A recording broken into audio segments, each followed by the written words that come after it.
Hi. Good morning, Diane. I love your show. Thank I think you. you're a remarkable journalist. Thank you. I hate to be another person to sort of talk about the contraceptive issue, but I haven't heard anyone this week make the point that I've thought this whole time. There seems to be a basic philosophical problem with the Catholic position in that the Supreme Court has always viewed health insurance as a form of compensation. So the argument that the Catholic Church, or at least the Catholic entities that are speaking for the Catholic Church in this situation, seems to be making is that somehow employers could decide for their employees what they do with their paychecks, whether or not they use their paychecks for what they choose to use them for, or what the Catholic Church deems moral for them to use them for. Jim Fallows. That's an interesting rococo argument, because there are parts of compensation that are obviously up to the employee to decide what to do with, the cash part, and then there are other parts where the employer has decisions. For example, 401k plans are usually some kind of limit on what you're able to do with that money. The employer makes some decisions. So I have not thought deeply about this aspect of it. I will use it as a segue to one other thing. The politics of this, we know about the Catholic aspect of it, how the Obama administration is dealing with that. There are more women in the United States than there are Catholics. And I think that is a very important also part of the political calculation. And you're listening to the Diane Rehm Show.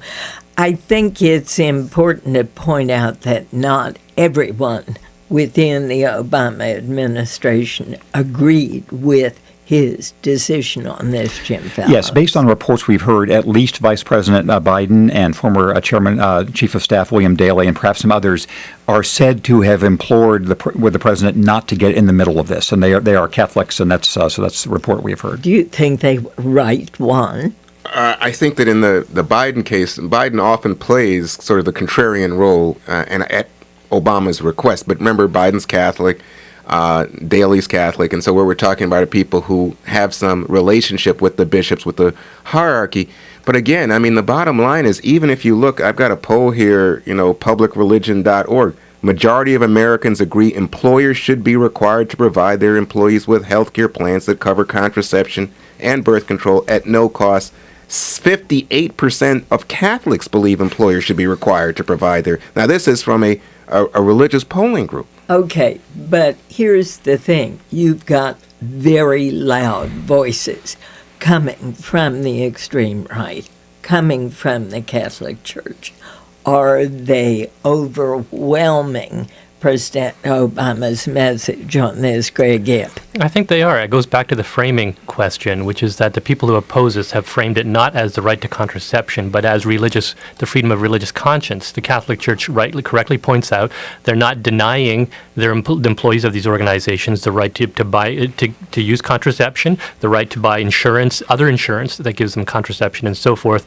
They're talking about, should the federal government compel them to supply coverage for something that they disagree with? And the polling that Juan points to is very interesting, but there too you have a framing issue. If you actually phrase the question slightly differently, should Catholic organizations and affiliated Catholic organizations be required to offer this even if it violates their conscience?